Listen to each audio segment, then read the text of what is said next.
Quiz number 1. What number to multiply to make it 10? This dot represent as a multiplication. Okay, please pause the video and try to answer.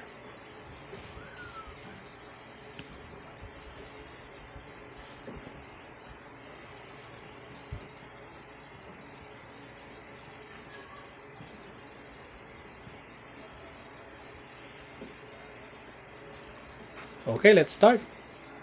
2 times 5 is 10. 1 times 10 is 10. 5 times 2 is 10. In this given, we have to find the number to multiply first before we add the 1.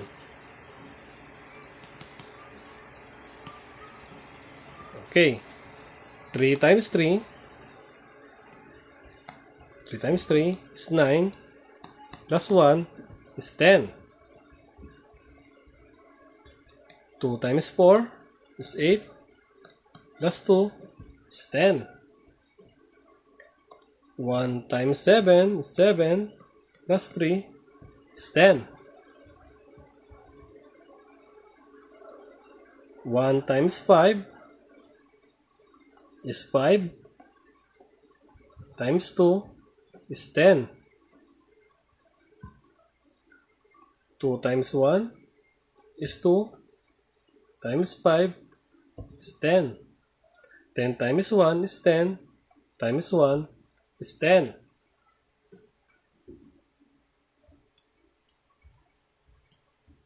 Okay, question number 2. What number to multiply to make it 25? Please pause the video and try to answer.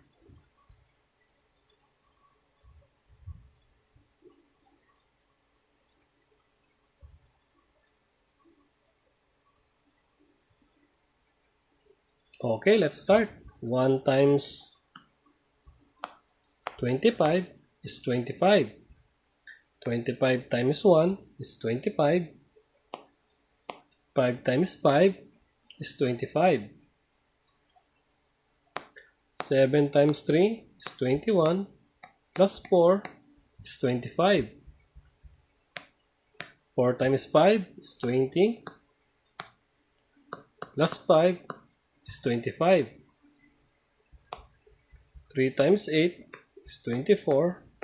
Plus 1 is 25. 1 times 1 is 1. Times 25 is 25. 5 times 1 is 5. Times 5 is 25. 1 times 1 is 1. Times 25 is 25. I hope you learn. See you next time. God bless.